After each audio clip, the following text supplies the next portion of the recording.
अस्सलाम वालेकुम dear aspirants. तो अभी हम चलते हैं पार्ट 6 की तरफ पंक्चुएशन के। तो उसमें हम पढ़ेंगे हाइफन। ये हाइफन क्या होता है, ठीक है, और इसको कैसे यूज़ करते हैं। सबसे पहला जो इसका यूज़ है कंपाउंड वर्ड्स बनाने के लिए इस्तेमाल होता है।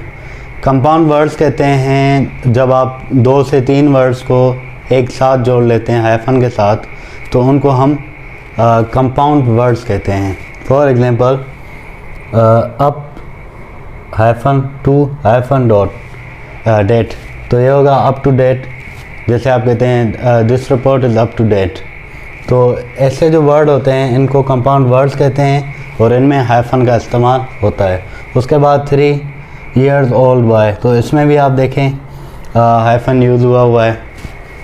तो इस तरह के वर्ड जो होते हैं वो हाइफन का यूज़ किया जाता है उसमें। उसके बाद जो सेकंड इसका यूज़ है विद नंबर्स।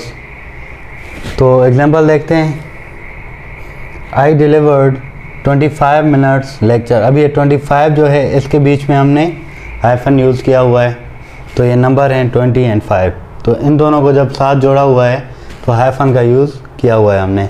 जैसे 2/3 majority, this amendment can be pass by 2/3 majority in the parliament.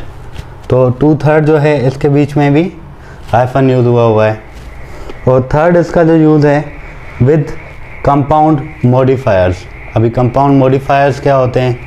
Compound modifiers attributive words 2 या 3 या उससे ज़्यादा which act as a adjective. Adjective क्या होता है? किसी चीज़ की खूबी या खामी बयान करने को एडजेक्टिव कहते हैं। वो वर्ड जिनसे हम किसी नाउन की खूबी या खामी ज़ाहिर करते हैं उनको एडजेक्टिव कहते हैं।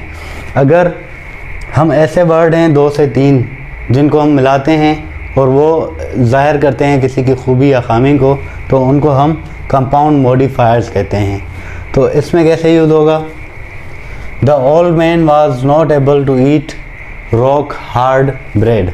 रॉक हार्ड देखें हमने, ये ब्रेड है, ब्रेड नाउन है, तो हार्ड इसको बताया हुआ है एडजेक्टिव। अगर हमने रॉक हार्ड लगा दिया, उसको हमने जोड़ दिया, ठीक है, हाइफन से, तो रॉक हार्ड ब्रेड बन गया। तो वो जो है कंपाउंड मॉडिफायर है रॉक हार्ड। तो आपको समझ आ गया होगा। और उसके बाद जो 4 है विद पार्टिसिपल्स। अभी आप पार्टिसिपल्स सुनते होंगे, प्रेजेंट पार्टिसिपल्स, पास्ट पार्टिसिपल्स। तो प्रेजेंट पार्टिसिपल क्या होता है, पास्ट पार्टिसिपल क्या होता है और पार्टिसिपल क्या होता है? असल में पार्टिसिपल जो होते हैं drive from the verb and use as adjectives. ये वर्ब से ड्राइव किए होते हैं। जैसे आपके वर्ब होते हैं ईटिंग, कुकिंग, लुकिंग, तो इनसे ना ड्राइव किया जाता है। अभी हम देखते हैं कि प्रेजेंट पार्टिसिपल क्या होता है। प्रेजेंट पार्टिसिपल जो होता है उसमें जो वर्ब होता है उसके आखिर में आईएनजी का यूज़ होता है। फॉर एग्जांपल जैसे हमने इधर लुकिंग लिखा हुआ है, वॉचिंग भी कर सकते हैं। कोई भी वर्ब जिसके आखिर में आईएनजी यूज़ हो उसको प्रेजेंट पार्टिसिपल कहा जाता है। और पास्ट पार्टिसिपल किसे बोलते हैं? ऐसे नाउन जिनके आखिर, ऐसे वर्ब जिनके आखिर में ईडी यूज़ हुआ हो, एन यूज़ हुआ हो या टी यूज़ हुआ हो। फॉर एग्जांपल कोई भी वर्ब है उसकी पास्ट फॉर्म आप कर लेंगे तो वो आप उसकी जो है पास्ट पार्टिसिपल हो जाएगी।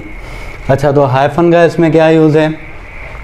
इसमें आप किसी एडजेक्टिव को साथ में मिला लेते हैं, प्रेजेंट पार्टिसिपल या पास्ट पार्टिसिपल, तो उनको मिलाने के लिए हम हाइफन का इस्तेमाल करते हैं।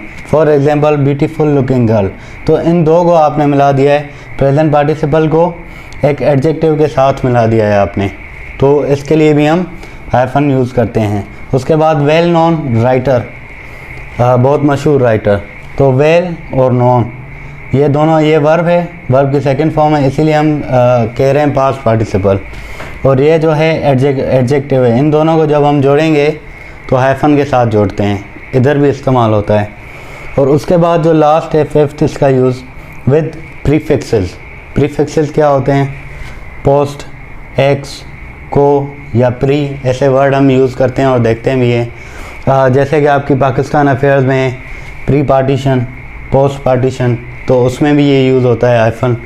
तो अभी हम जुमला देखते हैं, he is the ex principle of Chandbagh school. अभी एक्स प्रिंसिपल इसके बीच में आप देखें हाइफन यूज़ हुआ है। तो ऐसे जो वर्ड होते हैं प्रीफिक्सेस वाले, उनमें भी ये इस्तेमाल होता है। Thank you.